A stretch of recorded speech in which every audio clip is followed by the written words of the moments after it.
So this is something that I wanted to touch on because I see myself. I don't see myself playing for too much longer. But when you finally stopped playing ball, how did you come to terms with that mentally? Yeah, So did you find that there was an emptiness? Because think about it, we've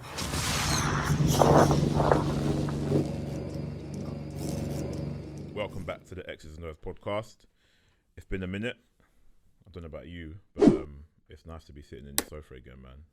It's been a bit of a minute with COVID and everything else. But in the building today, we've got myself, George, the voice of reason. We've got Mr. Solanke across the room. Right, goals.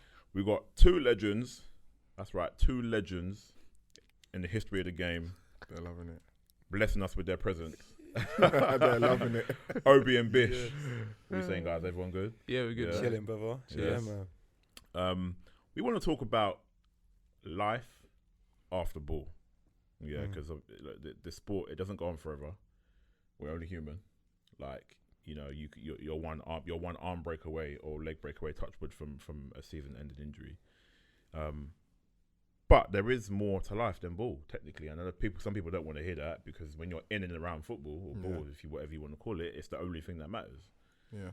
You want to be the best. You want to train hard. You want to show what you can do. You want coaches to be proud. You want to be proud of yourself. But when all that comes to an end, what next? Myself, technically, I've always said I'm probably going to give myself another 2 at push 3 years. But at the end of the day, I let my body dictate. If my body's telling me no, I'm not going to go against it. Do you know what I mean? I got family, I got kids. I'm not trying to, like ruin the rest of my life. But I want to hear from the couple guys in the room who have played the sport at a very high level. They don't really need an introduction, But Obi and Bish, like, we'll start with you, Obi, in terms of your injuries that you've sustained, if any, that the people know, and what your plans are in terms of going back to ball or not going back to ball. And if you're not going back to ball, what are you looking at doing moving forward? I was pretty lucky that I didn't have that many bad injuries. I mean, I've never really been the kind of guy that would squat like 150 kilos or deadlift 200 or bench press. I was always a guy that just did my own body weight. Yeah. And I wanted to be in charge of that. Like, I was very like, people used to laugh at me when I used to go to the gym and do single leg squats or pistols, and I'll do like remaining deadlifts. So I wanted to be in control of my body, and I think that's probably played a part into how I've been able to be injury free-ish so far. I think the stuff I've got now, I did my knee. I thought I tore my ACL in the last Britball, but I didn't. It was actually a meniscus injury, right? But I still needed surgery on that one, and that was my own damn fault. Do you want to expand on that? Yeah. For people that don't know. Story Yeah, I mean, with Tamworth, they're the sort of team that whatever they show you on film in the last game, they don't do it again. Correct. And it was annoying. But this one play where they had 2 running backs that used to, they call it rail, that would just sort of bounce out and the QB would dump it to one of those guys. And it was our job, if we was in cover 2, to come up and tackle that guy. So they had the little running back. I forgot his name. Elliot. Yeah. I say little. The guy was a very good running back. He's a shifty guy, and he bounced out right to on my side, and I read it, and it was like they had thrown like one ball to me all game, and they had done anything mine. They just sort of ran my side. It was cool. Like it was sort of a boring game for me. So they threw it. This is like in the 4th quarter, and they threw it, and I read it, and instead of with DBs, you should just watch the ball into your hands. I sort of watched myself into the end zone. Yeah. And in doing that, I sort of juggled the ball and then just sort of like fell on the floor. And I was just like, I was so mad at myself because it would have been like a nice sort of, it would have got us to that over 60 points because it was 59. Yeah. And in my rage, I sort of like jumped and stamped my feet in the ground like some petulant child. And in doing so, I jarred my knee. Cool. And at the time, it just felt like I felt a pop, and I thought, this is not good. And then the adrenaline sort of took over, came off. The game was pretty much done anyway, and I was hobbling around for the presentation and everything. And I thought, okay, I might have avoided a good injury. I might have avoided it. I'm all right. I'm all right. 12 hours later, leg was like, balloon, like this, like an absolute balloon. Couldn't move it, couldn't do nothing. And I was like, that's probably the problem there. So apart from that, I didn't really have any sort of injuries. But in terms of sort of moving forward, I think with the level of knowledge that I've gained in this game, not just through myself, but through the coaches that have been in my career to give me advice, I think it would be selfish of me to not give back to the game in some regard. So I will always be a there and thereabouts in the sport, for Warriors first and foremost, but also to DBs as well, because I love watching DBs play, and even if there's a guy that's on the opposite sideline of me, if he's open to coaching, because some players who think they know everything, and it's difficult to talk to those guys. And there's a couple of guys that I know that could really, really be excellent, and they're not. I don't want to call them out on here. Closed book type but mentality. yeah. And then if I'll say, oh, dude, when you shuffle, make sure you keep your legs together. Don't widen your base. And that's how I'm a technician in terms of the sport. So I notice little nuances about players and be like, if you do that, you'll be even more better. And it's when someone goes, oh, thanks, I'll do that. And that's what I want to give back. I want to teach guys what I know and instill all of that, all my knowledge, basically want to pour my knowledge out into as many brains as possible in the sport. So that's what I'm going to do in the sport in that regard. So you're almost wanting to bring up the next generation of ballers. Exactly. Pass down all the knowledge and skills that you've learned and applied to the sport. Exactly. That's exactly what I'm doing. Have you completely closed the door on the return to the sport? I think I look at Deion Sanders' career. Deion Sanders played until he was 39. Yeah. So I'm not too far away from that. I'm like 3 or 4 years away from that. And I can still play, but at the same time, it's like I don't want to. I'm in two minds. I don't want to stifle a talent, but at the same time, I think the talent's already there. Like you had Ayo on here. Ayo's fantastic. Like I actually told Ayo to come to us before he even came to us. I was like, don't you want to win? Yeah. Winning mentality. Sick of losing. There you go. But he's the sort of guy that when you got guys like him, or you got like Reese, is another guy at Warriors who's coming through. We got another young guy called NK coming through. So we've got Bismarck as well. Yeah. There's a lot of good players coming through, and I don't want to be that old guy that's going to be like, I'm just going to take these guys reps. But at the same time, they should beat me. Yeah. So I'm not going to give you anything. You should earn it. Yeah. But at the same time, that's probably why I'd want to stay around a little bit more. Like try and beat this old man. Try and like Mayweather fights these guys. You know what I mean? It's like he's still school. When he schooled Canelo Alvarez. You know what I mean? Yeah. It's sort of like you want to be the man. You got to you got to come after me. So that's how I'd want to be around in the sport. But ultimately, it will be there to distribute my knowledge to those guys. So before I come to you, Bish, let me put this to you, Obi. A lot of people, when we talk about sport in particular, when we get older and we decide to step away from the game, and we're at the point where we're tinkering on the edge. Do I go back? Do I not? A lot of people say, if you're in two minds about it, then you just shouldn't play. Yeah. Because you may go in and play with the wrong mentality. You might play scared, or you might play for fear of injury. Would you say that's where you're at, or no? Not. I think my mentality is like It's more. I'm not like either in or out. If I choose to do it, then I'm in. Like I'm not gonna be like, I'm not gonna be like worried, because it's a switch that I know where it switches. Right. And I think in your career, great players know where that switch is. Like some people play well and they don't even know why they played well. Something's happened in their life or something's all come together. But when you know where that switch is in your mind, and you can turn that switch on, and it's like, I'm gonna do it. I'm gonna have an absolute great game today. Yeah. It's that level of consistency and that level of intensity. And I think a lot of players, like Bish has got the same sort of ethos as me when they grew up, when he through Blitz, is that you know where that switch is, and you know when you turn it on. That's why he was able to come back and play. Yeah. And you know you turn it on and that's it. Yeah. There's no half-heartedness. There's no like, oh, I might get injured. It's like, so if I go to that place and turn on that switch on, it's on. But if I don't, and I'm like, you know what, I'm not gonna like, I can't turn it. How can I put this? I can't not turn it on. Yeah, no, I know what you mean. Yeah, it's sort of like, it's the decision. If decision's made to turn it on, it's on. Yeah, you're able to keep that narrow focus to know that you're going to play because you've decided to play. Exactly, because I know what's expected of me. I know what my team is expected of me, and I would never come back if I was beneath what they thought of me. Like, and that's the thing. And I still think I have, as a player, I think I have more to offer. But as a consultant, coach, I probably think I have more to offer. Right. Yeah. That's an interesting way of putting it, actually. Bish. That's a good answer, boy. Yeah, it's a good answer. Yeah, it's a good answer. Yeah. Let's talk about you. So, obviously, it's people who do or don't know your history with the Blitz, and before that, Sussex Unit and Brighton Tsunami American Football. Tell us about any injuries you've had, any long-term sustained injuries you've had, and when was it that you decided to, wind down the path of the career of American football? Yeah, so I mean, I think anyone that does know me on this podcast will know I'm a bit of a running joke when it comes to retirement, because I don't know how many times I've retired and started playing again. But I think injury-wise, I've been through it all. Like, I'm not fortunate like some, man. My body has taken significant damage.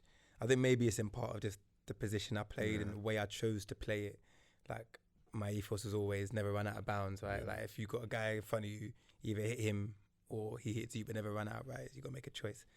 But I think in the end, that caught up with me. So I remember in my early days, I had a number of issues. Like, I tore my hip flexor really early on. That was quite difficult just before I left the country. And then I did I had a small meniscus issue. Then I did my Achilles.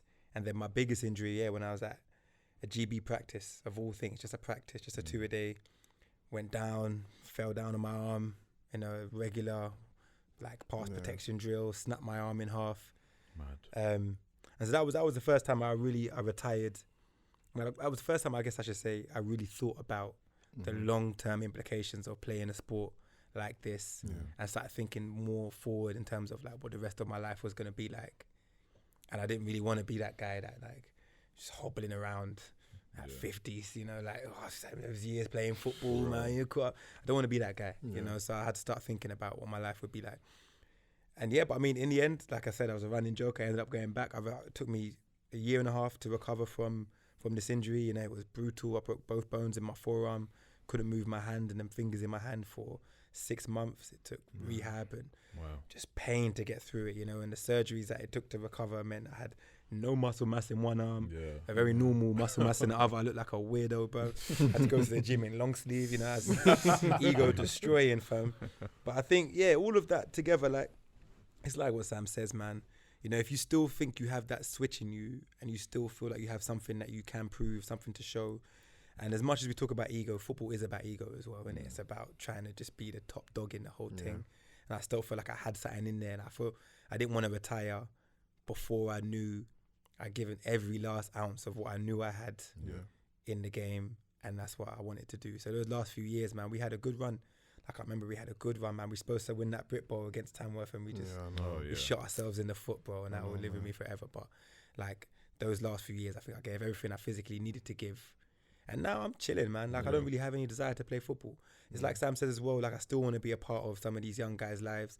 If I do eventually go into coaching more long term, it wouldn't be with the adults, I don't think, with the seniors. It would be with these young guys, because I think mainly it's about helping them, not just in football, but grow in life.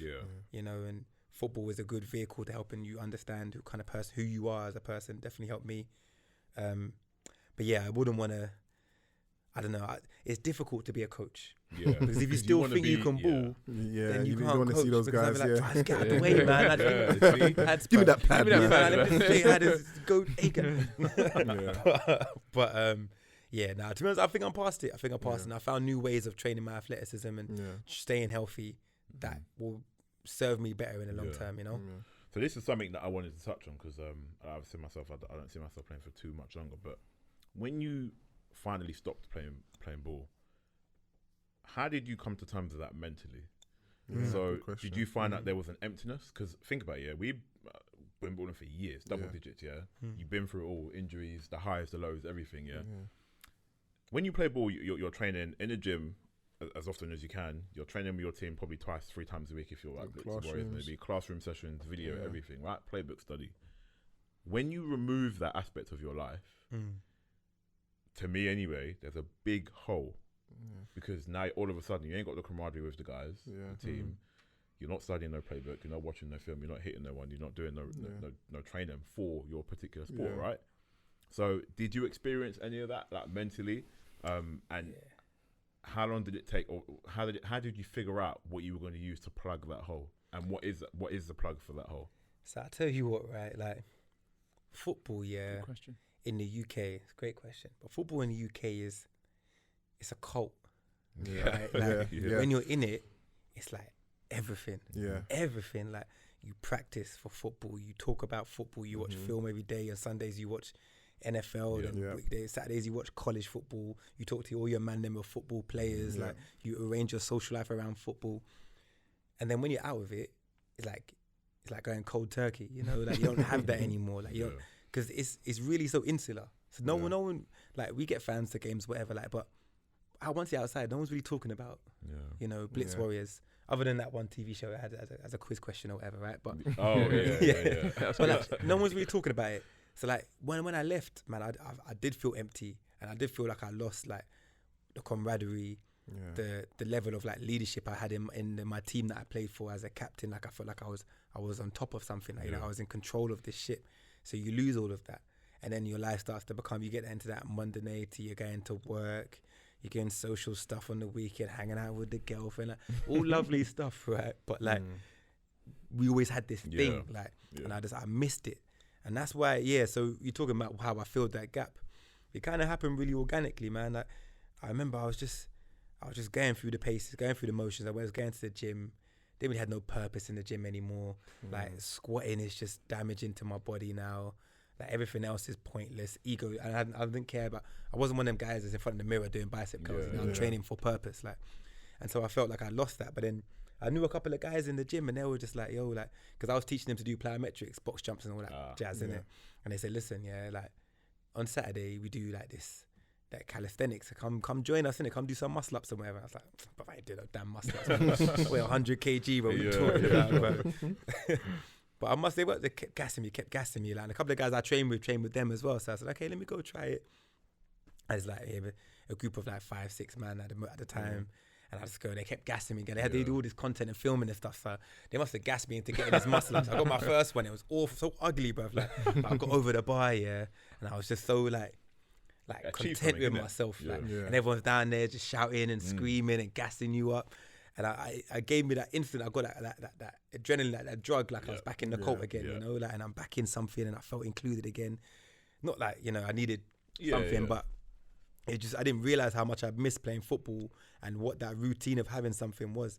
And so in this calisthenics journey that I've been on over the past year, like, it's just helped me like learn about my body, like how to build true, genuine strength that will last you for a lifetime. You know, like, training on the bars is different, and calisthenics is like, poetically, it's quite beautiful as well, because it's like it's born out of the street. Do you know what I mean? This is a street workouts. Like, this is that stuff you see in New York when the man them were doing, like, they're that holding the bar with the little leg, stepping up about their stupid things there. That's how this stuff started. Like, mixing that with gymnastics, and it's all that kind of like multi-dynamic hybrid strength. Like, it's fascinating to me. Like, so you learn about how to control your body. But then also, like, it's just like, we got a whole gang of guys and girls, like, and we just train together, like, and you build a family unit, like, and that's kind of also plays football for me. But it's been nice.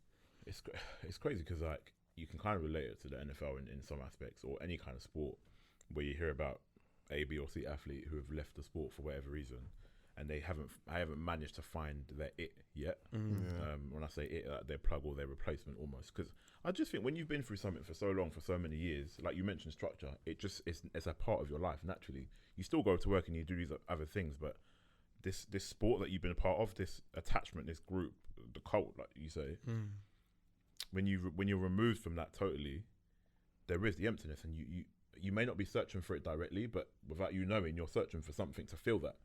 And like, relating it to the NFL and certain guys, like, they come out of the sport and they find themselves in a bad place, like, both physically and mentally.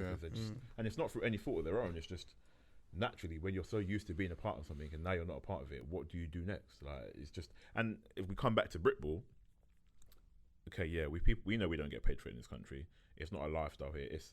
It's technically a hobby, unless you're somewhere else playing and getting paid and making it your lifestyle. But like, I think when we think about the sport in this country, one, if you're not prepping correctly, two, if you're not looking after your body correctly for the abuse that our bodies go through, mentally and physically, when you leave, you're not really prepared in terms of what next. So I'm going to throw it to you, Obi. How can you relate to that?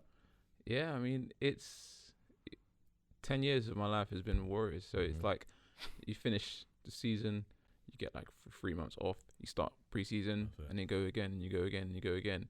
And I think with COVID, it's sort of it's retired a lot of young guys before. Not retired in that respect, is that it's kind of made them force themselves to actually think about their interests outside of sport.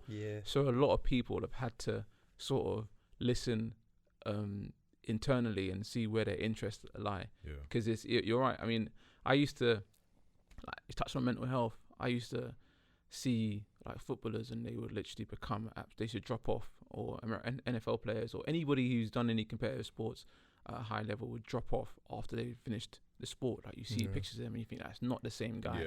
That's not the same guy. And I used to be like, man, this guy's a millionaire. What's their problem? Why aren't you just going and find it? And then when it happens to yourself, you actually realize that it is so tough. The drop off is ridiculous. Like, your support circle just disappears overnight. And I mean, a lot of people say, oh, Zoom and WhatsApp and everything like that.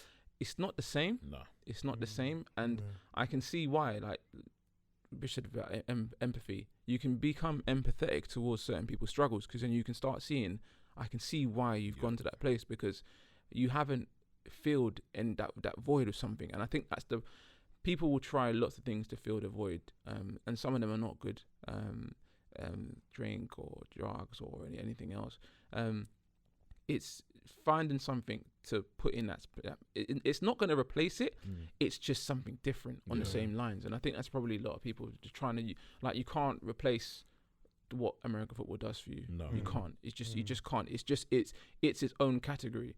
But there are so many other categories out there, like Bish said, organically. Like, you just have to like go with the flow and see where it takes you. Like, for myself, I've had an interesting year, because me and my missus, we bought a flat together, and so renovating that has been an absolute like journey. She got an Instagram page up on it. Literally.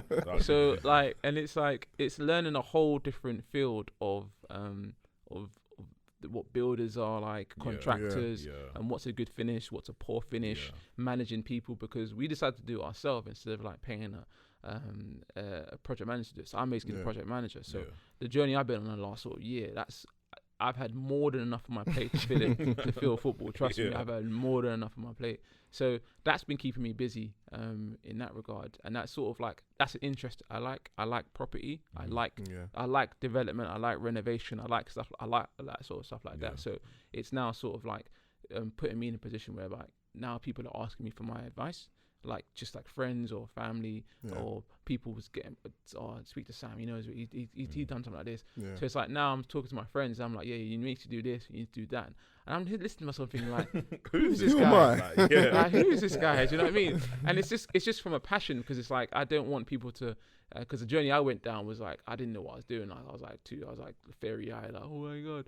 But now, like, it's something that I'm interested in, and it's not filling the void of American football, but it's something else. It's keeping me interested in that respect. And there will be other things, other interests that I'm going to pursue. But right now, that is one of the interests that I'm involved in.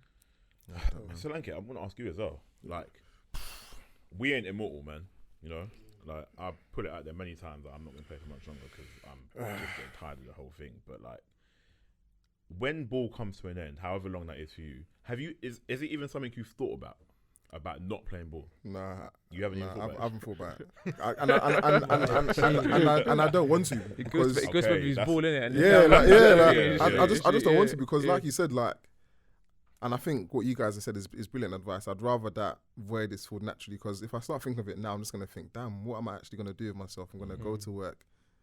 And then after that, there's no classrooms, there's no going to the gym. Like, and like you said, going to the gym, sometimes you want to go to the gym with a purpose. You want to go to the gym to feel like, cool, like I'm doing this because I need to be the fittest. I want to be the fastest. I want to be the strongest. Whereas after that, if I start going to the gym, I'm just on the treadmill to try and stay fit. This is going to become very tedious sooner rather than later. So I think I'd need to be doing something sporty or athletic to some degree, but I already told myself I'm going to get into coaching. I've already started coaching now. So I enjoy it, and I guess similar to Sam, I wanna give back. So this is a sport that's given me so much in terms of opportunities, in terms of being disciplined, in terms of growing up and being an adult / man. that I just want to give back. And there's so many young guys out there that, and we see it on the news every day, just falling into the wrong things, man. And I truly feel like American football could be a massive escape and could be a massive door opener for so many people. We've got the NFL Academy now. We've got the Bristol Academy. Yeah. We're seeing guys getting younger and younger, having the opportunity to go over to the States. And man, once you go stateside, anything can happen, man. Yeah. We got James Family, who's at Houston now, and if he just keeps grinding, he's going to be in the NFL. Yeah. We've got Bam that we were talking about, who could potentially be NFL bound, and FA, like we were saying earlier, like who sprinkled the magic dust on him to say that, like he's gonna, and that could be anyone. Realistically, it could be anyone. It could be anyone. So, yeah, man, that's where that's the role I see myself carrying. But as for now, I just want to focus on playing. I need to get the ring, man. And like, obviously, like the Warriors were there, and everyone knows the story. I wanted to go there, but for me personally, that's not a victory. Yeah. Like I've seen the journey that the Blitz are going down. I joined the Blitz, and I want to get that ring before I retire, and I need to get one. So got to build that super team, man. Got to get that. That's me, man. And if I don't get whilst playing, I will get it whilst coaching. I will.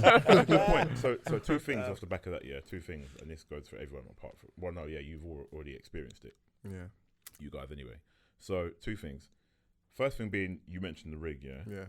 I find it difficult to accept that I potentially would have been playing this sport for 10 or 11 years and have nothing to show. I say nothing and to show. And that's why I was gonna say this a bit earlier. I feel like that's why I feel like you could have retired now and be so content because you've worked hard to get to the pinnacle of your career, and that's like you don't look back at your career and think I could have done that. I could have done because you've worked hard and you've got there. And I guess for Sam it might be a little bit easier for you to retire as well because like. You've got a CV to be like, I've got something to show for my career. Right, some people have been playing 10, 15 years and they're still waiting for that moment to be like, what can I show for putting my body through all of this pain and all of this hard work? And again, some people, like for a ring, it might be that for some people, and for some other people, it might just be the case of I worked hard and, I wanted to be the best of my team and that's where I was and I wanted to help my team get to the next level and that's where it was. Because a ring's not the be all and end all for a lot of people. But for me personally, that's what it is. Do you know what I mean? So I mean, I would definitely say it's personal. Like, it's a team sport, right? So, I won quite a few rings. Here and in Europe. And it's like, it's great. Like, I've got those rings and I can look at them and I feel proud. Like, but it's not like a measure of my own personal success as well. Like, if I never won, but I feel like I was still the player I was, then maybe I'll be happy. Yeah. But then there's the games that I know that I lost that bother me more than winning a ring makes me happy. Mm-hmm. You know what I mean? Yeah, that bothers me more. And that will always be with me, like always having to want to have done a bit more, being a bit better of a player, have done something to win that game rather than, So I think no matter what, like there'll always be a void or something that you think you should have achieved in your career, like you didn't achieve. Rings are great, but I mean, what's a ring if you sat on the sideline the whole time, True. We spoke about that early on about joining teams for the sake of just winning the ring. Yeah. But it's an interesting point, especially the fact that I don't think you're right. I don't think you necessarily feel the void totally. I think you just find another sense of either belonging or sense of purpose or sense of use or something that you just enjoy that isn't ball. But secondly, the other thing, which is probably more like hard hitting and recent for a lot of people, is we've had COVID, obviously, like the dreaded C word. I know we've been talking about it for so long, but it has impacted the sport massively, and we've said it on some of our previous episodes because, like Obi just mentioned, people are now having time to think. Right, you don't have to go to training. You don't have to go to study your playbook. You don't have film to watch. Yes, you can do that if you want, but the fact that there was no guarantee of football, we didn't know when it was going to come back. Only last month we were told, okay, we're going to have some kind of competition. There's no relegation, there's no promotion. It's basically friendlies, if you want to call it that. I don't know of any friendlies in this sport, but that's how they coin it. But what we're finding is some people have had that time to enjoy other things, whether it be family, new sports, or other hobbies that they've never really had time to do because they've been down that that the blink and narrow path of American football in the UK. And Obi, you touched on it. Guys that are let's say younger guys that haven't been playing for that long are suddenly just dropping out and filtering out and going, this isn't for me, all because they've had time away from the sport Time that they didn't choose to have away from the sport, time they were forced to have away from the sport. And I just think, as much as we preach about American football in the UK all the time and the highs and the lows and how amazing it is, the camaraderie, which is great, there is life outside of football. Like, it's not the only thing.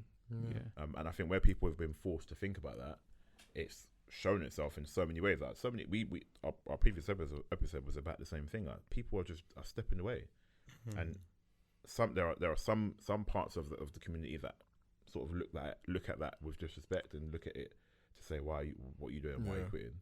But you are allowed to have your own mind. Don't let no one tell you otherwise. Like, if you decide you don't want to play no more because X, Y, and Z, or you now want to spend time with your family, or you now want to do this new sport instead, go do it. Like, no one paying you over here to play sport to get hurt every day.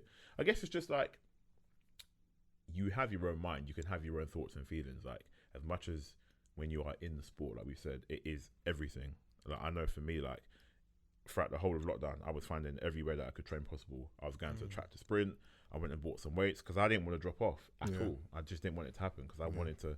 And I had just moved teams as well. I didn't even get to play a season with the Blitz because COVID struck. So I'm just finding it really interesting. Like, there's no right or wrong answer. If you want to play the sport, you'll find a way to stay active and play it. And if you want to step away, equally, it's okay to do that. Like, you do have one life.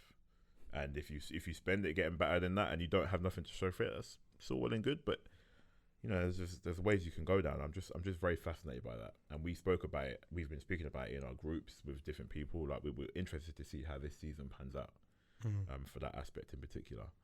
But if you think about what's the most important thing for people in life, it's life with purpose, right? It's that you have purpose in what you do. Yeah. Football gives all of us purpose, but it can only last for so long until you feel like you need to explore that somewhere else. Like, and that's definitely, I think, for me personally, like, man, I'll be going on that journey at the moment. And like, some part of it is about athleticism and sport, like with the calisthenics and the plyometrics that I'm doing at the moment. Like, in my mind, I still want to be, like, my purpose is like, I still want to be just the greatest, most hybrid athlete to walk the earth. Do you know what I mean? That's how I see it in my head. Like, I want to jump higher than everyone else. Excuse me, do more muscle ups than everyone else, all that kind of stuff. But then there's the other part of your purpose as well for me, which is like the empathy side. Like, what do I want to leave? What do I want to impart on the earth before I die? And like, that's becoming a bigger part of me as well. And I think, probably given that time over lockdown, a lot of people are probably starting to think about themselves and what is their purpose and what is their reason. Like, and sport is going to be a part of it, but if the league isn't taking us further, then they're probably going to be thinking about what else is important for them, education, everything else. Which is, I think it's all valid, man. It's all important for people to go through this period, that thought process anyway, Wow. And your calisthenics, this is Frame Shakers, right? Frame Shakers gang, I see some of the stuff that you lot do, I see it's interesting because I look at that and I think, from American football, I'm looking at myself in terms of injuries I've had. I think, would I ever be able to do something like that? I look at it thinking, what? That's nuts. Like, I got too many. Like, I sit here and tell you my shoulders messed, and could I do that? How am I supposed to do that if I've been battering my body for the last 10 years? The worst thing is that it looks so easy. That's what I'm saying. Try and do it, and I'm like, actually, I can't even lift my own body weight. I'm good, And then you sit here and you think, well, like, living proof of it, no? With the injuries that you had and everything you sustained, and now you're doing calisthenics, it's like lifting a bottle of water or something. Do you know what I mean? Nah, but with the most difficult movements, and I'm far. Like, this sport is so humbling, but I'll get into that in a second. With some of the most difficult movements, it looks effortless. But don't get it twisted. Like, these men are going through it internally. Like a leaf inside you, innit? Like, but it's humbling, bro. Like I said, the first time I went to go do this calisthenics stuff, like, in my mind, I'm like, bruv, I'm a lit athlete, bruv. Like, I'm fast and I'm strong and I can jump and I can bench, bear and squat, all that. Like, but it's a different movement, and it requires you to understand how your body mechanics work in a way that football never teaches you. Like, they kept talking about my scapula. Like, bro, what? Scapula, bro. Like, you mean back muscles, like lats and traps? No, your scapula, which is like, is how all these parts, muscles in your back are connected and joined, and how you control your scapula is how you control your movement in your body. It's different. So I get there in my first session, bro, and like, alright, cool. Like, we'll do pull-ups. Cool. Like, 10 pulls. Man, we did like, you know them half rep pulls, because pulls ups were only a warm up back in the day, so my head's not even going off the bar, arms aren't fully extending, and they're like, I did like 10, and like, yeah, cool, what's next? And like, I didn't count one, like, go do it again, like, Damn. and try it again. Humble me, because I couldn't do anything, and this guy's half my size, and they're just like bam, bam, bam, repping through it, and then with them, they also adding weight like to the exercises, so weighted pull-ups, man throws on like. I see everyone else, like some guy puts on like 20 kg, then 40 kg, then 60 kg, then 80 kg doing pulls, Man put on 10 kg, bro. I'm stressing in my head because like, I'm like, bruv, I thought I was this strong and I thought I was this athletic and I thought I could do anything. Yeah. My own fault for my own ego, obviously, but like, it's so humbling. And now I've gone through this process of like, just starting from complete foundations, learning and growing with how this sport is. Rookie and there's things, I'm a rookie again. I'm a rookie again. And I'm, I'm a big 32, bro. It's like being able to start a sport again and growing it again. That's the fun of it. Like, it's the fun of it. But there's something about this sport. Like, if you ask me, if I could have done this when I was a kid, I would have done this over football. Not because I think it's more valuable than football, but the kind of way of understanding how your body works and the strength you can gain from it, like, inevitably will help you become a better football player. Whereas in football, we're learning to squat and clean a bench, which is all valuable in a way. But like, we have no control or understanding of how our body works. Like, our knees are going all different kinds of directions. But how are we building the strength around our knees? That's true. Not at all. Just lift heavy. Honestly. Yeah, man. It's been humbling. And like, Obi, aside from obviously wanting to give back, is there anything that you might have set your sight on in terms of moving especially forward? athletically as well? Because like I said personally, like going to the gym after finishing football might just be a bit boring. I'm gonna need to have something to do. So have you thought sport wise if you're gonna do anything? Or I mean, when I was doing my rehab, I was in the gym and I was on the cross trainer, and it was so boring. I was watching NFL highlights. I was like, I just can't keep coming to gym and doing the same things. I was like, all right, let me just like look at what I enjoy. So I sort of like made a little short list of like different sort of sports and what sports does footwork, what sports are good for discipline, what sport is good to progress through. And it was sort of like just Brazilian Jiu-Jitsu was one. Do you know what's mad? I've been thinking about that. I've been telling people, but and it's just Brazilian Jiu-Jitsu. That's the thing. It's just that because it's because the art around it. That's the thing. Because it was like I did judo when I was like 15 years old, because everyone was doing judo back in the day. But I was like, no, I don't really want judo. Taekwondo, too many kicks. I was like, kickboxing. I've seen those Muay Thai guys. I was like, no, I'm not about to lose my consciousness.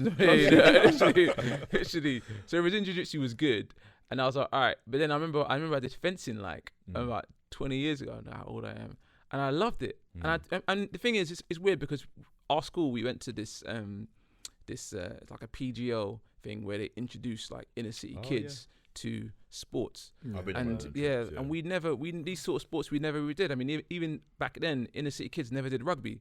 So we just had a ball and was like, football was what you did. That was it. So you didn't know. And then it's only when you went to these places and he did like cricket, and you're like, what the hell am I doing? Why am I waiting around here for like, what's going on? Do you know what I mean? So you got introduced to all these different sports, and they made me put on this fencing.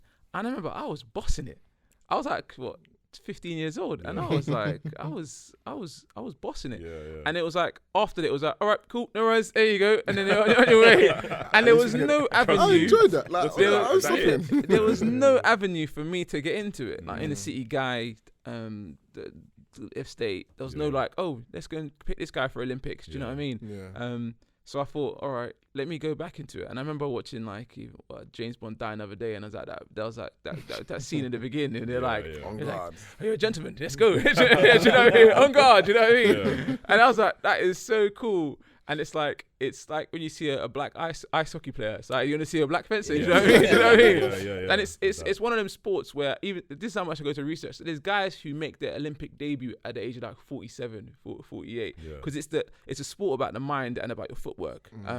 And you can maintain your athleticism to that age. That will make you a compatible player. And it's the players who do fencing sort of peak around sort of in their late 30s to their early 40s.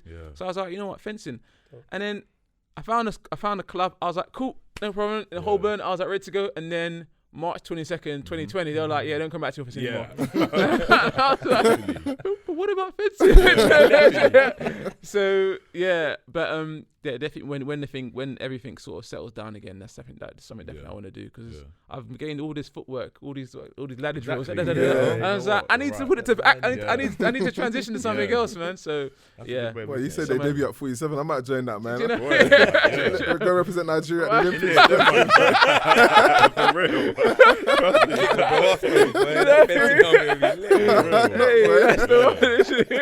And that's not one.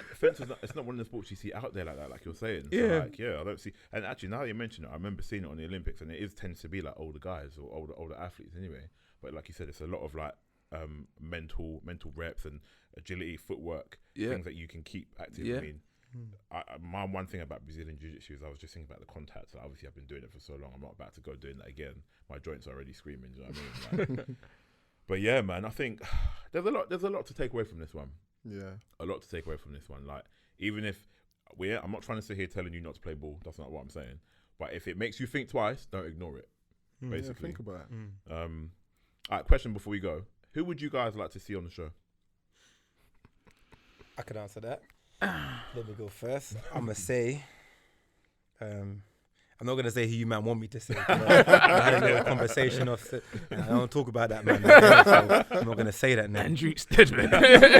Oh, we're saying I don't want to see that guy on this show. I don't want to see him anywhere, bro. No, I'm saying one of the best things about retiring is not seeing that man again, bro. No, but I want to see the Blitz greats. Yeah.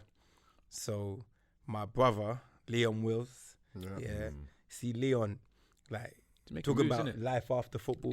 Like he went and did various different things, like, and then he found like this training thing, and this like he went to become a fighter. He was doing like Muay Thai fighting, and he was just like a beast. Like this is like a big heavy linebacker, just like kicking the shit out of people. Retired quickly and started coaching. He's been coaching KSI and one of these big influencers for all those big fights. Wow, that's a man you want to hear. Like, he's got perspective in life. Leon. Then the two greatest DBs, other than the man sitting next to me right now, and I mean that genuinely. This is one of the greatest DBs in the fucking game. But also my man Len and Aaron, the two of them together. There was like you wouldn't even need to look in the backfield because you know it's just locked down. But like, I would love to hear them two talk. The three of them together, that's a good combination. I would say get them man on there. We'll do it, man. We'll get it done. That's a stacked list, man. I don't know how to compete. I don't know how to compete with that, man. But no, I mean, the people I want to see is people like myself because. I mean, I've seen this podcast grow from the bottom, and what it is now, it's amazing. It's really even though you give us beef on Instagram. I use my platform to make you guys grow as well. Literally, that's it. Well, I love it. But guys in my position who are sort of thinking about because I know there's secret listeners out there. I'm a secret listener out there as well. And you're like, in the beginning everyone's like, oh man, just screw those guys, and everything like that. And it's like, but these guys are trying to grow something through a passion. And it's like we look at it as the fact that we're growing a sport, and you have to play your part, and don't be shy to put your hand up and say, can I come forward? But also what Bish said as well, there's a couple of guys who were pleased to play the game about 10 years ago, at the beginning of like when we were playing Warriors, who could add a lot to this podcast, but I don't know whether those guys are still watching the sport or still involved in the sport. But there's a lot of guys. One day I saw you had Coach Neo and Jeremy Sims as well on there. That was really good. I listened to that. It was really good. A subject to talk about, like guys like that, like the old school guys who will soon be old school, but guys like that to bring on. That would be good. And yeah, definitely. If any guys from the Warriors wants to come on, I would say that this is good. We got two now, so we can try to add to that tally because it's not easy. Yeah, it's not. I mean, it's not easy. Literally, going dark. I might get like a letter through the door saying, listen, you're excommunicated now. You know what I mean? If these man want to go dark, let them go dark. These man want to shoot themselves in the foot with no media. Don't give them any media, bro. Them man move crazy, bro. Honestly. Nah, it's just a way to get focused, isn't it? Because I think you athletes, bro. It's a I know. I'm with you on that. I think when there's like a lot of guys, especially when with social media, they're not focused and they start calling other teams out. I think with the whole going dark, it's just us sort of going within ourselves and becoming getting at one with that that monster or that beast inside of you that's you're trying to release at a certain time point. And it's just sort of like, it's like when boxers or fighters abstain from all certain things, isn't it? It's just a way of energy. But no, I hear you. I think stuff like this is good for the game, and what you guys did to the final, I'm praying that we get to that point again. That is because that as a spectacle was outstanding. That's one of the best. Like when we played Blitz in Crystal Palace for the first game, I thought, wow, a great stadium, that's fantastic. And it's taken what 7-8 years to get to that level again. And it's like, man, COVID literally just took a short torpedo to that. But if we can get that level again, then I'll be very happy, and I'll play my part in any way you guys need me to do to get to that level. Love that. Sick episode. Thank you guys for tuning in. You know the drill, X's and O's and everything. Stay tuned and keep it locked.